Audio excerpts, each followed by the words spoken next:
ಅಮ್ಮ ನೀರು ಜಾಸ್ತಿ ಮೇಲೆ ಬಂದಿಲ್ಲ ಈ ಸಲ. ಎಲ್ರಿಗೂ ನಮಸ್ತೆ, ಗುಡ್ ಮಾರ್ನಿಂಗ್. ಸೊ ಪ್ರತಿ ಸೋಮವಾರ ಒಂದು ಪ್ಲೇಸಿಗೆ ನಾನು ಹೋಗ್ತೀನಿ ನಮ್ಮ ಫ್ಯಾಮಿಲಿ ಜೊತೆ. ಸೊ ಇವತ್ತು ನಾನು ಹೋಗ್ತಾ ಇದ್ದೀನಿ. ಸೊ ನಿಮ್ಗೆ ಕರ್ಕೊಂಡು ಹೋಗ್ತೀನಿ ಬನ್ನಿ. ನಮ್ಮನೆ ಕೂಸು ಇನ್ನೂ ನಿದ್ದೆ ಗುಂಗಲಿದೆ. ಸೊ ನಿದ್ದೆ ಬಿಟ್ಟಿಲ್ಲ. ಸೊ ಡಿಸ್ಟರ್ಬ್ ಮಾಡೋದು ಬೇಡ. ಟಾಟಾ ಬಾಯ್. ನನ್ನ ಬದುಕಲ್ಲಿ ಅದೆಷ್ಟೋ ಸಲ ದೇವ್ರ ಮೇಲೆ ನಾನು ಕೋಪ ಮಾಡ್ಕೊಂಡಿದ್ದೀನಿ. ಏನಪ್ಪ ನನಗೆ ಎಷ್ಟು ಕಷ್ಟ ಕೊಡ್ತಾ ಅಂತೇಳಿ. ಆದರೆ ನಂಗೆ ಕಷ್ಟ ಬಂದಾಗ ಮೊದಲು ನೆನಪಾಗಿದ್ದು ಆ ದೇವರೇ. ಯಾಕೆ ಅಂದರೆ ಕಷ್ಟಗಳನ್ನು ಕೊಡೋನು ಕೂಡ ಅವನೇ ಆಗಿರ್ತಾನೆ. ಹಾಗೆ ಆ ಕಷ್ಟಗಳನ್ನು ಎದುರಿಸೋ ಶಕ್ತಿಯಾಗಿ ನಿಂತ್ಕೊಳ್ಳೋದು ಅವನೇ ತಾನೆ.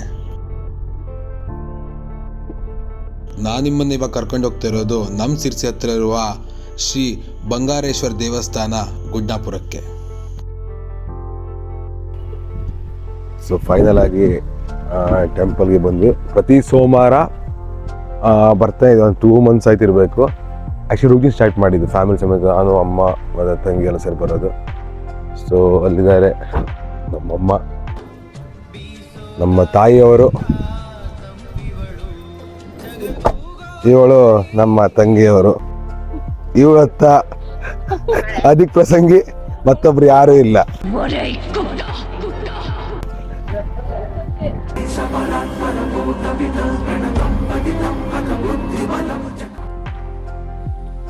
ಅಮ್ಮ ನೀರು ಜಾಸ್ತಿ ಮೇಲೆ ಬಂದಿಲ್ಲ ಈ ಸಲ. ದೇವರಿಗೆ ನೀವು ಎಷ್ಟೇ ಆಡಂಬರದ್ದಾಗಲಿ ಯಾವುದ್ಯಾವುದೋ ಥರದ ಸೇವೆಗಳನ್ನು ಮಾಡಿ ದೇವರನ್ನು ಖುಷಿ ಪಡ್ಸೋಕೆ ನೋಡ್ತೀರಾ. ಆದರೆ ನೆನಪಿರಲಿ, ದೇವ್ರು ಒಲಿಯೋದು ನಿಮ್ಮ ಮನಸ್ಸಿಂದ ಪೂಜೆ ಮಾಡಿದಾಗ ಮಾತ್ರ.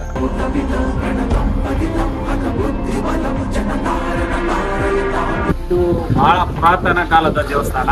ವಿಗ್ರಹ ಬಹಳ ಹಳೆ ಕಾಲದ್ದು, ಕದಂಬರ ಕಾಲದ್ದು, ರಾಜ ರವಿವರ್ಮ ಮಯೂರವರ್ಮ ಕಾಲದ್ದು ವಿಗ್ರಹ. ದೇವಸ್ಥಾನ ಎಲ್ಲ ಹೊಸ, ಕಟ್ಟಡ ಎಲ್ಲ ಹೊಸದು. ಕೆರೆ ಸುಮಾರು 164 ಎಕರೆ ವಿಸ್ತೀರ್ಣ ಹೊಂದಿದೆ. ಈ ಪಕ್ಕದ ಎಲ್ಲ ಕೃಷಿಕರಿಗೆ ಇದು ಬಹಳ ಅನುಕೂಲವಾಗಿದೆ. ಬಟ್ ಲಿಂಗ ಎಷ್ಟು ಅಡಿ ಉಂಟದೆ? ಲಿಂಗ ಎಷ್ಟು ಅಡಿ ಉಂಟು? ಲಿಂಗ ಅದು ಬಂದ ಮಾಡ್ಬೇಕಾದ್ರೆ ತೆಗಿಲಿಕ್ಕೆ ಬರ್ಲಿಲ್ಲ. ಅದು ಬಹಳ ಆಳವಾಗಿದೆ. ಬಂದ ಮಾಡಲಿಕ್ಕೆ ತೆಗಿಲಿಲ್ಲ, ಹಾಗೆ ಸ್ಥಾಪನೆ ಮಾಡಿದ್ದಾರೆ. ಪ್ರತಿ ಸೋಮವಾರ ಬಂದ್ಬಿಟ್ಟು ಆ ಶಿವಲಿಂಗನ ಮುಟ್ತಿದ್ದೆ. ಸೊ ಅದನ್ನ ಮುಟ್ಟಬೇಕನ್ನೋ ಒಂದು ಮನಸ್ಸಲ್ಲಿ ದೃಢ ನಿರ್ಧಾರ. ಬಟ್ಟಿರೋ ಸಲುವಾಗಿ ನೀರು ಇಳಿತೀವಿ, ಹಾಗೆ ನೀವು ಇಳಿಬೇಡಿ. ನೆಕ್ಸ್ಟ್ ನೀರು ಇಳಿದ ಮೇಲೆ ಇದ್ರಗಡೆ ನಾನು ತಿರ್ಗಾ ಮಾಡ್ತೀನಿ. ಅದು ತುಂಬ ಚೆನ್ನಾಗಿದೆ. ಮತ್ತು ಇಲ್ಲಿ ವಿಶೇಷ ಅಂದರೆ ಶಿವಲಿಂಗನ ಮುಟ್ಟಕ್ಕೆ ಸಿಗುತ್ತೆ, ಅದೇ ದೊಡ್ಡ ಖುಷಿ ವಿಷಯ ಇಲ್ಲಿ.